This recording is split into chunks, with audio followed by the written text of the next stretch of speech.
ఏంటి సాహిబ్ గారు? రిషి గారు, తమరికి ప్యానెల్లో ఉన్నటువంటి సుధాకర్ రావు గారికి, జేఏసీ నాయకులు, అదేవిధంగా డివిఎస్ గారికి, ఏబిఎన్ వీక్షకులందరికీ కూడా నమస్కారం అండి. నమస్తే. తమరు ఇంట్రోలో చాలా అంశాలు ప్రస్తావించారు.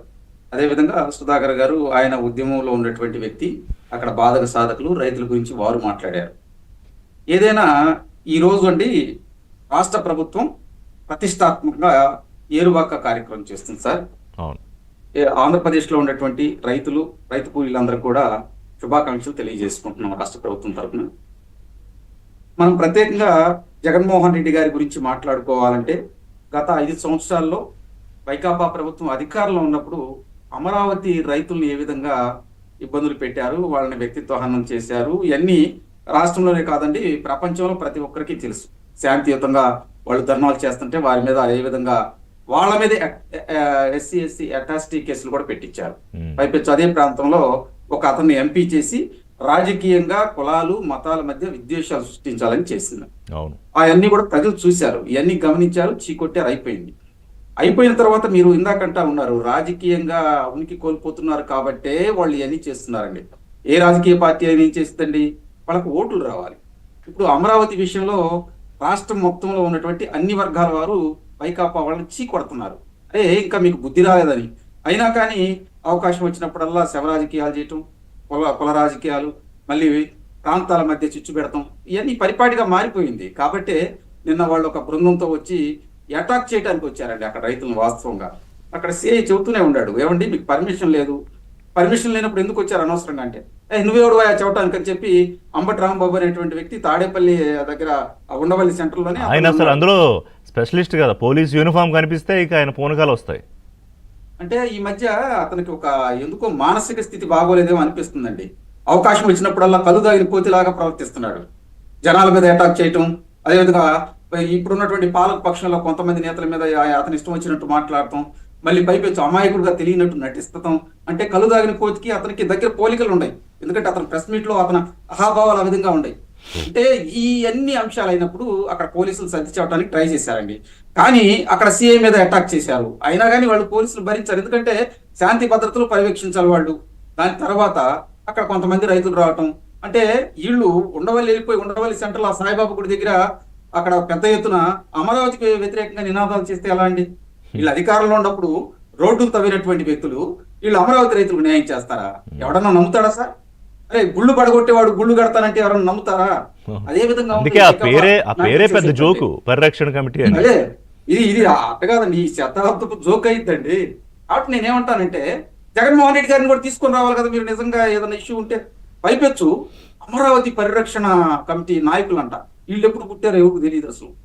అంటే గత 5 సంవత్సరాలేమో వాళ్ళ మీద దాడులు, దాష్టికాలు, వాళ్ళ వ్యక్తిత్వం చేయటం, ఆ గ్రామాల్లో వీళ్ళు చేసిన దానికి 100 మందిలో చనిపోయారండి. ఎందుకంటే అరే ఈ ప్రాంతం ఇక్కడి నుంచి మేము భూములు ఇచ్చాము, ఏమైపోయిద్దాం మా బిడ్డల భవిష్యత్తు అని. ఆ హత్యలు ఆ రోజు చనిపోయినటువంటి మొత్తం కూడా ఆ రోజు వైకాపా ప్రభుత్వం హత్యలుగానే పరిగణించాలి. నేను స్పెషల్ రిక్వెస్ట్ చేస్తున్నా గవర్నమెంట్ ని, ఆ రోజు వాళ్ళు ఆ నిర్ణయం తీసుకోకపోతే అక్కడ ఆ విధంగా చాలా మంది చనిపోయేవాళ్ళు కాదు. ప్రభుత్వం ఆ రోజు హత్య చేయించింది. కాబట్టి మీరు ఇంకో అంశం అండి, అమరావతి ప్రాంతంలో ఏదన్నా ఒక మనిషి చనిపోతే బంధువులు వాళ్ళ ఇంటికి వెళ్ళటానికి వెళ్ళలేనటువంటి పరిస్థితి. ఎందుకంటే అమరావతి ప్రాంతంలో 29 గ్రామాల చుట్టుపక్కల ఉన్నటువంటి ఒక 30 గ్రామాల్లో కవాతులు చేశారు, పోలీసుల చేత కవాతులు చేయించారండి. అక్కడ ఉన్నటువంటి మహిళల మీద గుట్కాలతో తనీయటం, ఇవన్నీ ఎలా ఉంటాయి అంటే రిషి గారు 1631 రోజులు శాంతియుతంగా ఈ మధ్య కాలంలో మనకు తెలిసి ప్రపంచంలో ఎక్కడా ధర్నాలు జరగల అమరావతి రైతులకు ఆ ఘనతో.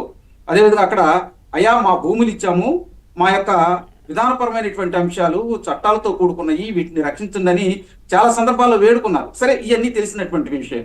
నిన్న వైకాపా పార్టీ వాళ్ళు వెళ్ళినప్పుడు వాళ్ళు ముందర వెళ్ళేటప్పుడే రాళ్లు తీసుకెళ్ళటం, అక్కడ ఉన్నటువంటి అంబటి రాంబాబు కావచ్చు, పేర్నాని కావచ్చు, దేవినేని అవినాష్ కావచ్చు, లేళ్ల అప్పిరెడ్డి కావచ్చు, తర్వాత పానుగంటి చైతన్య రౌడీ షీటర్ కావచ్చు, వీళ్ళందరూ పానుగంటి చైతన్య అనే అతను పెద్ద వైసీపీ నేత, ఇప్పుడు వైసీపీ నేత.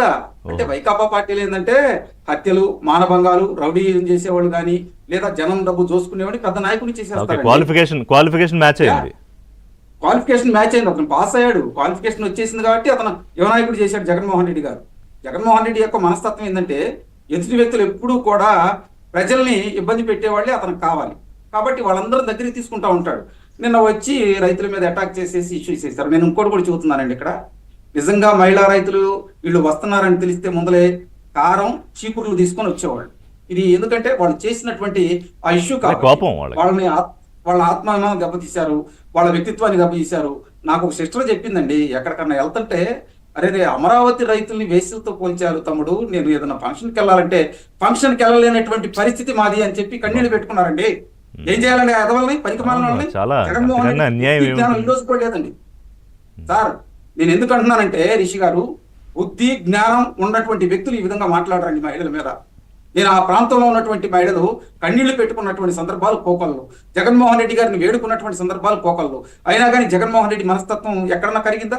ఈ రోజంతా రైతు పరిరక్షణ కమిటీ, అదేవిధంగా సిఆర్డీఏ కమిటీలు అంటూ రైతులను మోసం చేయడానికి ఇంకా బయలుదేరి వెళ్తాం అంటే ఆ ప్రాంతంలో ఏమీ లేదండి. మతాల మధ్య మళ్ళీ ద్వేషం సృష్టించాలి, వీళ్ళ పబ్బం గడుపుకోవాలి. కానీ చరిత్ర ఒకటి చెబుతుందండి, ఎవరైతే వ్యక్తిగత అజెండాతో రాజకీయం చేయాలని చూస్తారో ఆ పార్టీలు భూస్థాపితం అయిపోయినాయి. ఇది నేను చెప్పే చరిత్ర. భారతదేశంలో చాలా పార్టీలు అదే విధంగా భూస్థాపితమైంది. దీంట్లో వైకాపా పార్టీ కూడా భూస్థాపితం కాబోతుంది.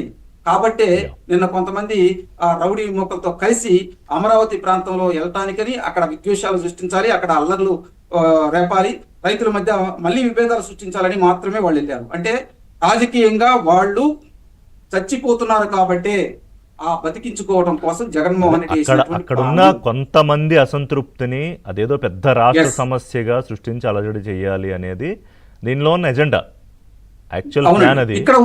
బట్ పరుగులు పెట్టి కార్లెక్కి పలాయనం చిత్తగించాల్సిన పరిస్థితి వచ్చింది. రిషి గారు, నేను అదే ఇంకో అంశం చెబుతున్నా, అదే ఉండవల్లి కాకుండా వేరే ప్రాంతంలో అయితే చంపేసేవాళ్ళేమో రైతులు, అంత ఆవేశంతో ఉన్నారు. అంటే మళ్ళీ అట్లా కాదు, అది ఇప్పుడు కోపం ఉండొచ్చు కానీ చేతుల్లో తీసుకుంటే మళ్ళీ అదో సమస్య అవుతుంది కదా. It will be real law and order problem అవుతుంది.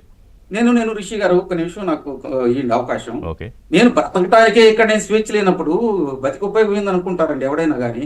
సహజంగా మానవులు అంటే వాళ్ళ దగ్గరికి వెళ్ళి కులాలతో వ్యక్తిగతంగా ద్వేషిస్తారా? కరెక్టే కానీ అలా కాదు కదా. మనకు ఒక లా ఆఫ్ ది ల్యాండ్ ఉంది, మనందరం కూడా దానికి బద్దులై ఉండాలి. సరే, కోపం వస్తుంది, అసంతృప్తి వస్తుంది, లేకపోతే ఆవేశం వస్తుంది, కానీ there is a system fail అయింది అనుకోండి, ఇప్పుడు మీ ప్రభుత్వం ఫెయిల్ అయింది అనుకోండి, అప్పుడు వేరే సంగతి. కానీ వెన్ యు ఆర్ రెడీ, ఇలాంటివి జరిగినప్పుడు వాళ్ళని ఏం చేయాలి అనే దానికి మీరు రెడీగా ఉన్నప్పుడు, అప్పుడు అనవసరంగా ఇప్పుడు రైతుల మీద కేసులు పడ్డాయిగా, మహిళా రైతుల మీద, ఇంకో రైతుల మీద కేసులు పడి, ఇప్పుడు మా సుధాకర్ గారు వీళ్ళందరూ ఆ కేసులు విడిపించడానికి మళ్ళీ తిరగాలి కదా పోలీస్ స్టేషన్ చుట్టూ. రిషి గారు, నేను ఒక మాట చెబుతున్నా, అంత ఆవేశంతో వాళ్ళు ఉన్నారు.